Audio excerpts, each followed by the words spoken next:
Hey guys, what's the best engine oil for winter or cold temperatures? One thing I'll tell you is to make sure that you look at the owner's manual in your glove box, because typically some vehicles will actually state to use different viscosity engine oils depending on what time of year that it is. So you want to make sure and check that one out, because it really makes a big difference.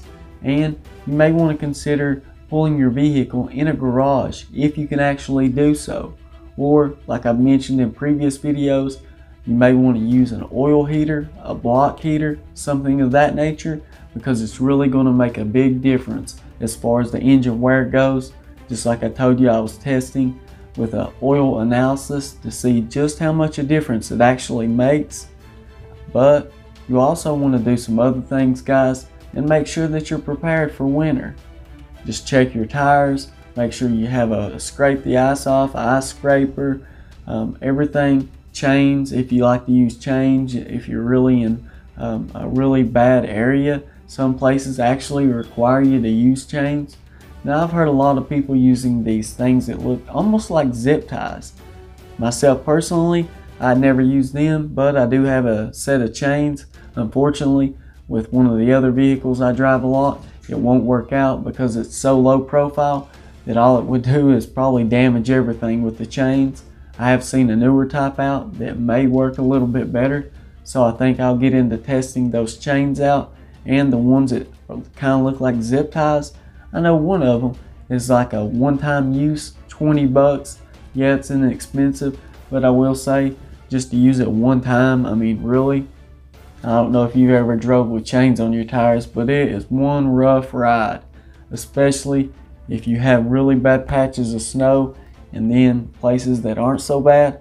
If you have any recommendations, guys, on what you would like to see me trying out this winter on my tires, hey, please do so. One of the best options, but unfortunately, it's not really that great an option where I live, because yes, some of them you can remove the studs, but I really don't like the idea because there's not enough snow where I live, and a lot of people are in that situation to where part of the time there may be a lot of snow and they don't want to be driving around on studs, because that's actually might not be safe in some situations on the road when you have these studs. And some places it's actually illegal to use studded tires or chains. So you definitely want to make sure that you check the state laws and regulations, know what's going on.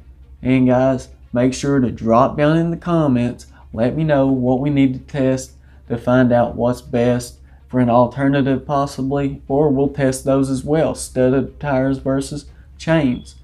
I would probably go with studded tires, I would think would be better, but chains, I've never had a problem with chains. I mean never, as far as traction goes. Many people think if they have four-wheel drive that they're just immune to all problems in the winter, but actually I see more four-wheel drives wrecked on the side of the road than any other vehicle. I think that's only because people get really brave when they have four-wheel drive and they don't realize the ice doesn't care if you got four-wheel drive. If there's ice, it doesn't matter unless you got studs or you got the chains or something of that nature. As always, guys, I want to thank you for watching Nate's Interactive Auto.